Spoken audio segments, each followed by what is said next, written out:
Geoff Tate. I'm extremely well. How are you?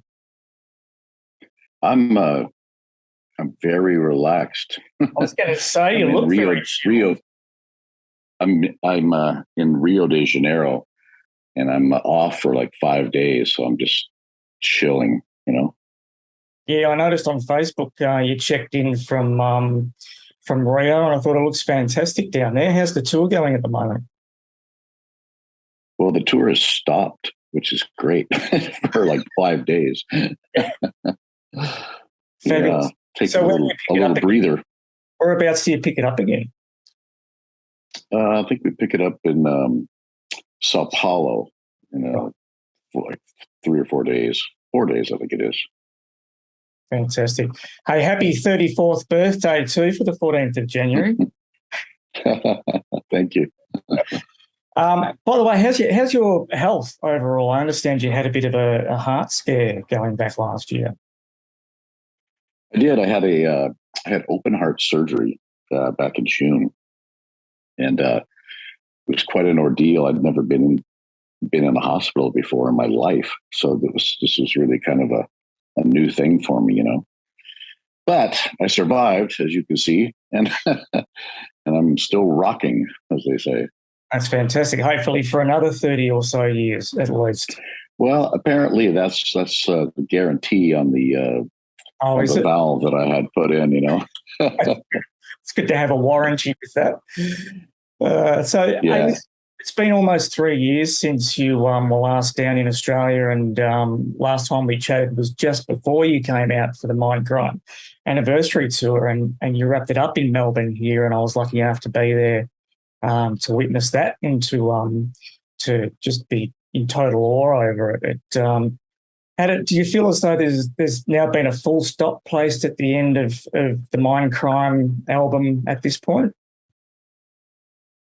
No, it keeps picking up because different places around the world, want it at different times. We're playing some shows in Scandinavia, I think, coming up in February, where we're going to be visiting that album again. That's fantastic. It's the world is just so big, you can't get everywhere. It takes years. I think when we started the 30th anniversary of Operation Mindcrime, it took us 2 years to complete all the shows that we had scheduled. It just took a Yeah, long time to get everywhere.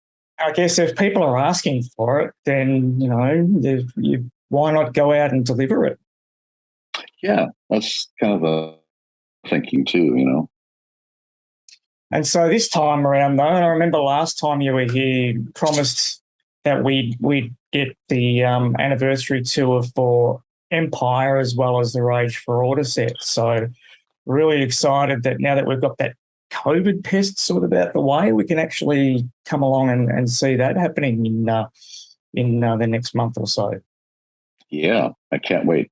It's two of my favorite records, and I'm incredibly excited about performing them again, and bringing the show to Australia. We haven't done that yet. No, Happy about that.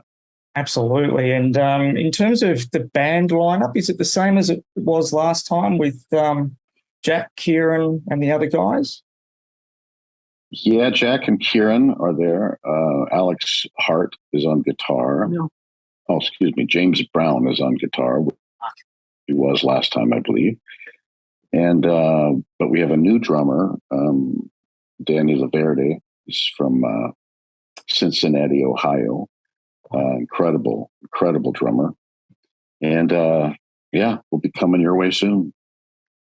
It's going to be an absolutely amazing tour. I mean, in terms of Queensrÿche albums, definitely Rage for Order is up there as one of my faves, along with Mindcrime. And I know that when it was first released, I think I was probably about 15 when it came out, and it was one of those albums that was definitive for me. Up to that point, I was a huge Iron Maiden fan, loved Iron Maiden, everything that goes along with it. And then when Rage for Order came out, I was already a fan of Queensrÿche with The Warning and the EP. But Rage just took it to a whole new level with the sound and with the whole twin guitar thing, but particularly the emotion that comes out of the songs. So it was like taking that type of music to a whole new level for me. It was very emotional, very emotive. And I think a lot of that is just drawn out from your vocals. Perhaps, yeah. I guess it is sort of an emotional record.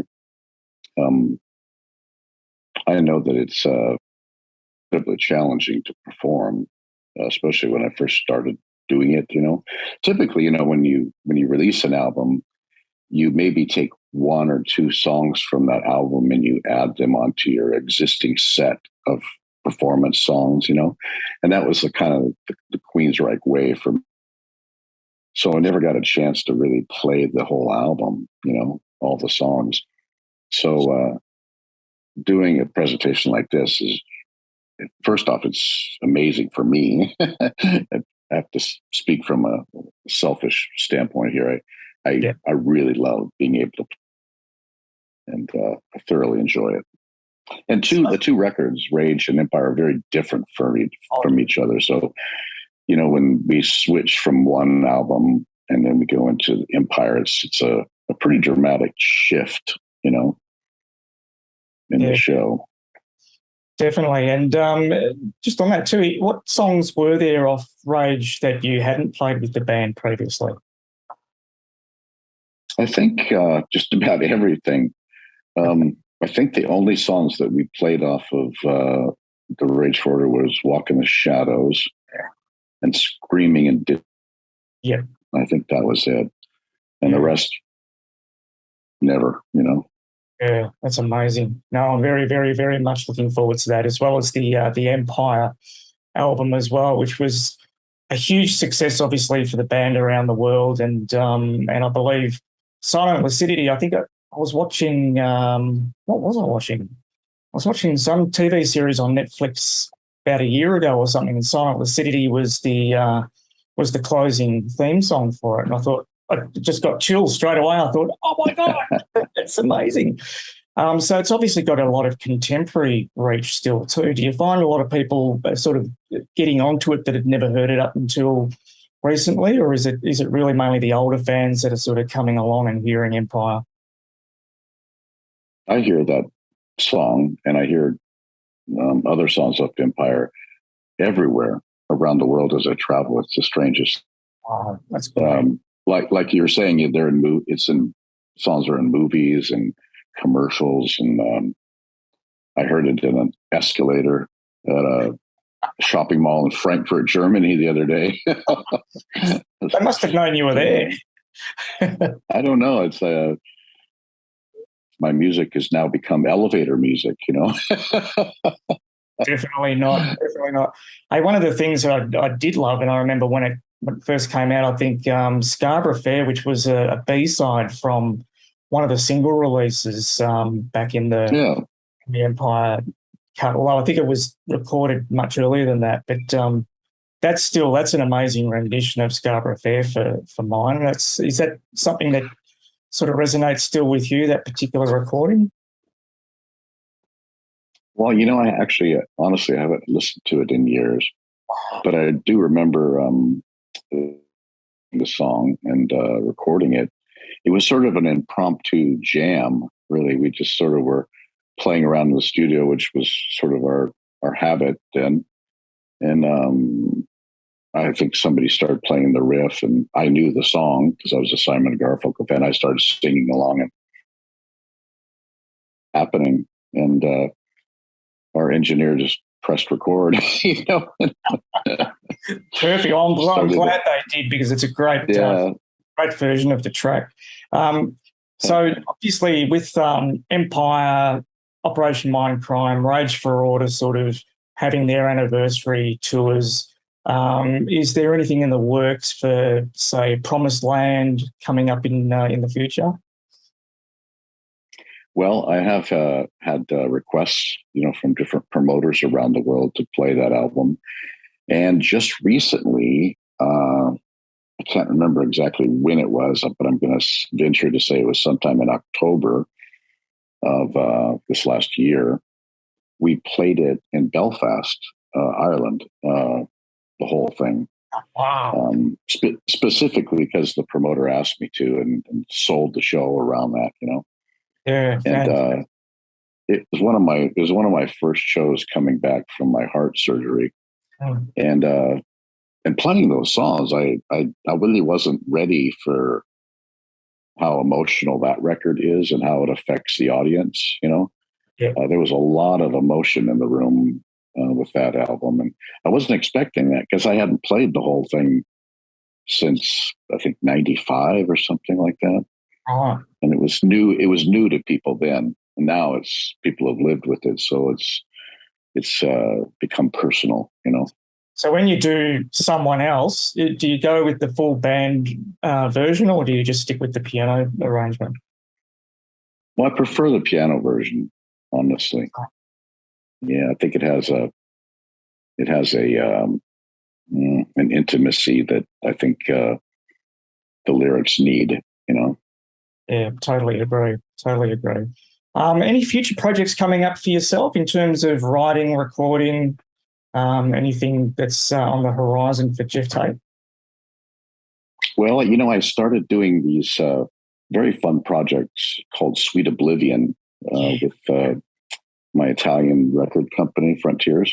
Yep. And we've done two of them, and we're just beginning to work on the third one, which I hope to have out by the end of this year. Looking forward to that. Fantastic. Yeah, that'll be very good. And what's on for the rest of the year for you? Are you planning to tour extensively? Yes. I'm touring all through 23.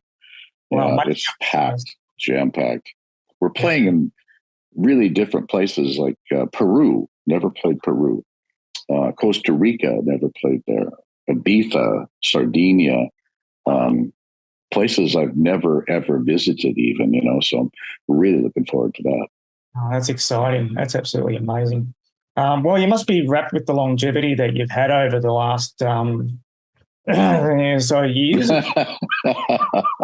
It's been an incredible journey for yourself, and just an amazing back catalogue of material to sort of work into your set. So there's no shortage, absolutely. So it's I'm definitely looking forward to catching up and seeing the set coming up. It's only a few weeks away too, so yeah, looking forward to it.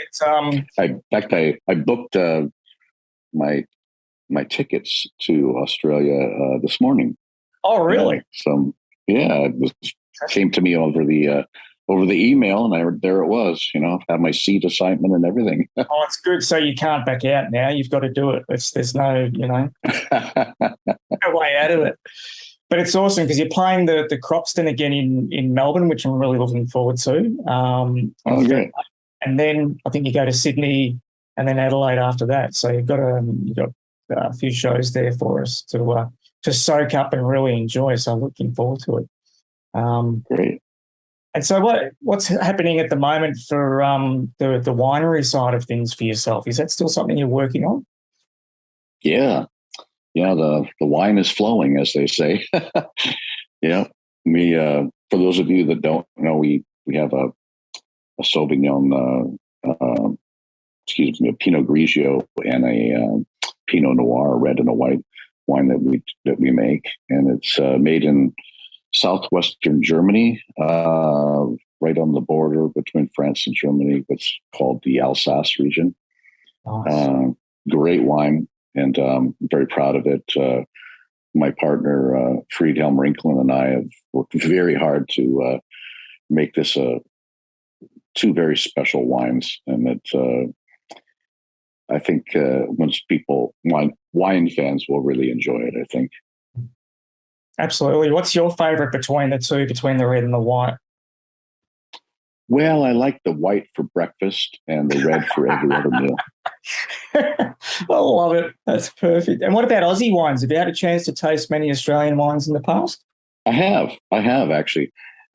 Several years ago, one of the promoters that brought me into Australia was adamant that I try as many Australian wines as possible. And so he took me to all these different wineries and wine shops. And when we went to dinner, he was always ordering Australian wine because he really wanted to sell me on how great Australian wines are, and I'm sold. They're fantastic. I love them. Yeah. We've got a couple of great regions, obviously in Melbourne, well, around Victoria as well, with the Yarra Valley and Yeah. Valley, Mornington Peninsula, and I'll see if I can swing a bottle of Del Zotto Prosecco your way or something. Catch up with you in Melbourne. Really, I wouldn't say no. well, it's a great one. I think the Del Zottos were the first ones to bring the Prosecco grape into Australia way back when. So it's really sort of taken off down here as a very popular. Oh, wow. So it's yeah, I'll swing a bottle or two your way. Excellent. So anyway, Geoff, I know you're a busy man. You're very busy. You look flat out like a lizard drinking. So I'll let you get back to relaxing. And look, really looking forward to catching up with you in a few weeks' time in Melbourne. And yeah, it's just going to be an absolutely amazing show. And yeah, can't wait to see you back down in Australia again. Well, I can't wait to be there. And I really thank everybody who's interested in listening and who's coming to the show. And Paul, thank you so much for the interview. I really appreciate it. Oh, it's an absolute pleasure once again. And yeah, I look forward to seeing you in person and dropping you those sneaky bottles. Okay. Well, take care of yourself. You too. Good on you, Geoff. Enjoy.